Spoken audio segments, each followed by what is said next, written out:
rerun the meeting.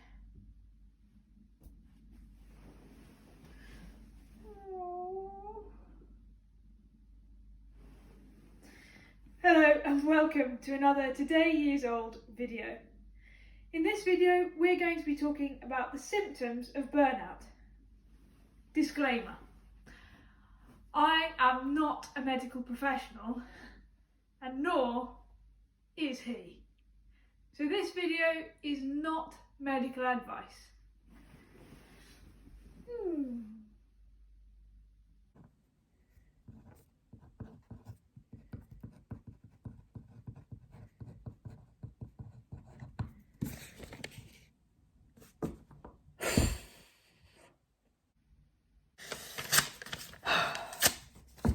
Am I burnt out? This is a video about the 5 warning signs for burnout that you need to watch out for. Okay, we also have a new camera set up, so I'm hoping that it won't collapse. Okay, so the first burnout symptom that I experienced is tiredness. And in fact, the first and the second are quite related. So they're tiredness and lack of motivation. On tiredness, this wasn't about just feeling a bit groggy. This was about being physically and emotionally drained. And I remember after one meeting where I had to have my camera on and look happy and feel engaged, and I was so tired after that I had to take a nap at 6 o'clock in the evening. Now, if that's normal for you, that's fine, but it wasn't normal or isn't normal for me. And so by the time I was getting to kind of peak burnout, I was sleeping for about 12 hours a day, yet waking up and feeling like I hadn't slept at all.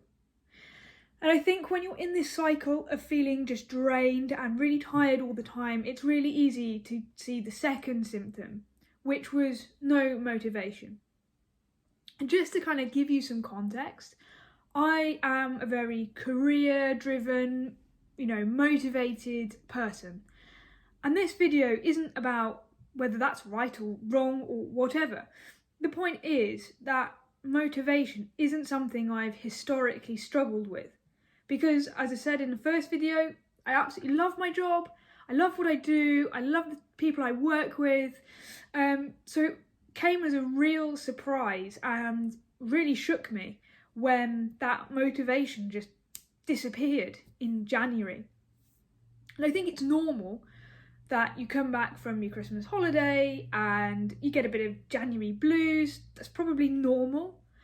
But 3 weeks down the line, not only was I not feeling any better, I was actually feeling worse, because that lack of motivation had then spread into the other areas of my life which normally interested me and excited me. So I love running and cycling and coffee, and I just was finding that none of these things made me feel any better. And I'm going to do a separate video on the relationship between exercise and burnout, because I actually think that relationship is a bit counterintuitive. But yeah, the point here is that I just was feeling very meh. And I don't normally like that word, but that consistent lack of excitement in the things that you used to enjoy doing is a really big warning flag that you are starting to burn out. And if you take nothing else from this video, take this. You don't have to wait until you can't get out of bed and are sleeping 12 hours a day to deal with your burnout or the start of a burnout. There are things that you can do straight away to take a step back and reevaluate why you might be feeling like this. And that's going to be the topic of the next video. So those were the first 2 symptoms. Now let's talk about the third. The next symptom is appetite changes. Now, I wouldn't look at this as a symptom in itself. I would look at it more in the context of some of the other things you're experiencing. because appetite changes can have so many causes, and I think if you are really worried about this one, definitely go and seek medical advice. For me, appetite changes didn't just mean feeling no hunger or eating everything. It was wildly swinging between the two. So I would go from feeling not hungry, and even food I had enjoyed before wasn't bothered by, to feeling sick all the time, that kind of anxious sickness, and then that would then be replaced the next day by eating all of the food and I couldn't stop eating. So for me and for a lot of the people I've spoken to, this isn't necessarily a big red flag in itself, but it's probably something you'll experience along with other symptoms. Our penultimate symptom is withdrawing. Of course, there's times when we all want to just shut the curtains, be by ourselves, but I'm talking about something more than that.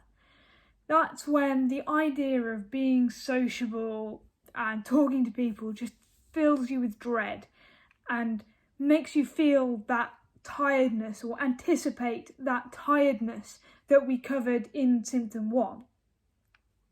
This is when you're feeling like you don't want to leave the house, you ignore messages from your friends, family, partner, whoever, and you just start to withdraw from the people around you. That's a really tough symptom to beat, and to some extent I think you have to go through it to be able to then come out the other side. But if you are seeing one of your colleagues starting to withdraw, this is definitely a symptom that you may well be on the track to burnout. And our last but not least burnout symptom, riding the emotional roller coaster. I can't tell you how many peaks, troughs, plateaus, peaks, troughs I went through during the burnout and in the run-up to the burnout. And increasingly I felt like I couldn't control my emotions. I was happy one minute, I was sad the next, I was frustrated that I wasn't my normal self the next moment, and it just kept riding until eventually this overwhelming sense of numbness just pervaded my whole life. And the analogy I like to think of is it's like when you've got too many tasks going on in your PC and it says Excel is not responding. My brain basically went, brain is not responding, and that was the big signal for me that you need to take time off.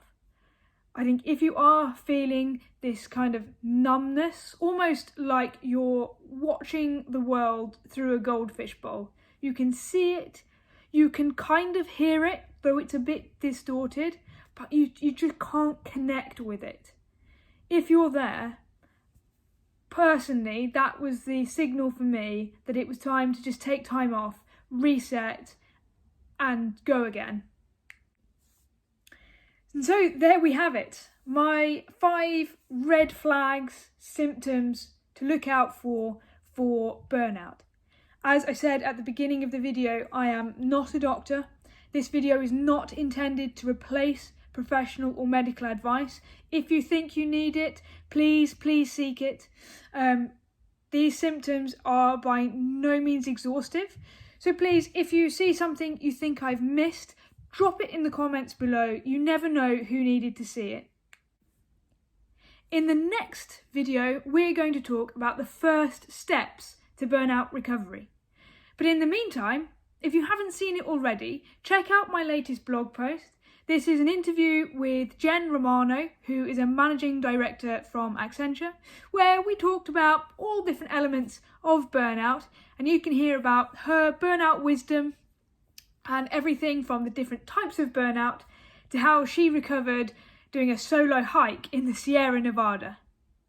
Please like, comment, subscribe, do what proper YouTubers do, and I'll see you in the next video.